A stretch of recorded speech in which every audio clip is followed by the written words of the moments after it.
Hello, my name is Mark Evans. This is ASD, Advanced Scalable Data Structures.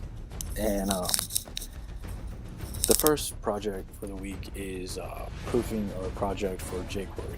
And as you can see, I have my app loaded here on the iPad simulator. And when I load up the app, it has the basic features here that you'd need in an app. Your CTA, which I'm telling you to scout a player, and if you click it, you go to the form, enter in a name, school, sport, rating, we'll draft the player, to male, and we'll put good player. Hit add. Player information has been stored. Get that error code because of GitHub, because the post method isn't something they generally accept, so you get an error, but it still works nonetheless with the code. So that information comes back down here. You have the name, college, all the information is displayed, and an image as well that populates here. So you have the option to delete or edit. You hit edit. It'll pull that player ID, the key. You can change your rating. If you don't want to change it, still click here. Won't draft them. We can change the comment to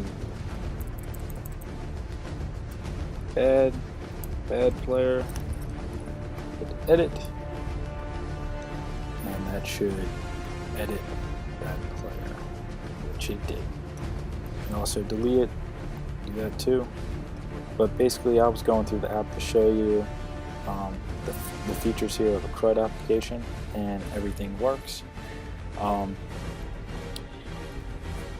This right here is the final product of my app after I implemented I took away all the manual DOM manipulation to the codes or whatever, and I implemented jQuery and used a lot of the click events, the bind event to get a lot of this to work. And we'll go here and look at the code. Now right here I have one of my old index wrong part of the apps here, and you can see in this div that I've highlighted where it says submit, go down here to one click and to validate the form. That right there is an old way of doing it. You can have that same action if you take away the one click and you use your jQuery, and if you go into jQuery, you can tell it that ID to bind one click and get the same type of reaction. I can have it right here, validate whatever form, just using that feature of jQuery. So the point of this week was to go ahead and change all that in our code, and I went ahead and did that. I'd have to say the hardest thing was putting it all together, seeing examples of how it was done, and jQuery.com. Go in there, looking how all these attributes and different parts of code are done. It was just, the hardest part was doing the research. Actually doing it was fairly simple.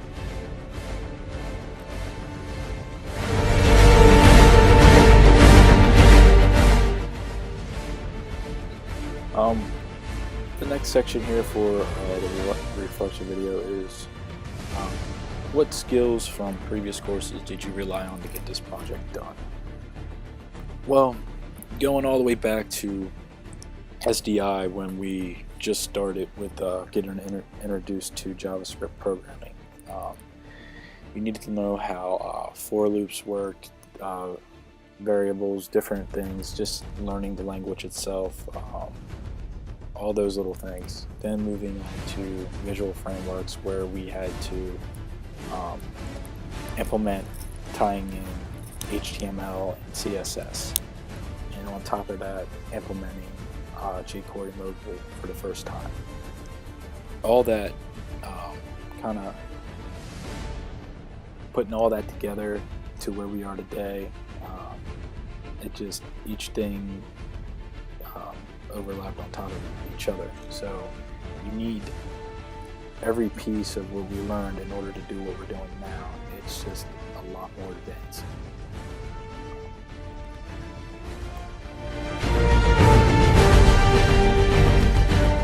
A recurring task in life that has been optimized by me would be something as simple as getting my 1-year-old a bottle, a bottle of formula. When he was an infant, just learning how to, make the bottle with the powdered formula, 1 scoop is 2 ounces, and going through that whole thing, and making sure the water is not too hot but not too cold. Didn't want to use tap water, wanted to make sure boil the water first, and just weird things that if I didn't follow, the wife would be upset. So that right there was a process, and over time I have optimized that process to be very efficient at it, to where I come down, make sure that I have the water in the teapot boiling, and then on the other side I have the bottle, get that ready, have various different things ready to go. Once the water's done, fill up the bottle halfway, use cold water, cold filter water, and then the water is at a perfect temperature, and then put the formula in, shake it up, have a bottle ready for you in less than a minute, which would have took me probably about 3, maybe 5 to 10 minutes when he was an infant and I was new at being a parent. So this right there is a perfect example of a task that happens all the time, because he still needs bottles to this day. He's 16 months, so like I said, that is a process that's been optimized where I can have a bottle done in a minute to 2 minutes. So anyway, I do have to say that this project, for Project 1, just learning all this new stuff about jQuery Mobile just gives me that much more respect for the people that created it. So like I said, it's definitely a lot of fun when your code's working and your app's still working. I can see how this could be very frustrating if your app doesn't work, or you don't quite understand it, or you're still stuck back in SDI state where you still are not sure of how to code. And I'm not saying I'm that far off of it, but I do understand what's going on. So I'm happy that everything's working still, and hopefully I've done everything to a satisfactory level. Anyway, thanks for watching, everybody. Take care, and good luck on your projects.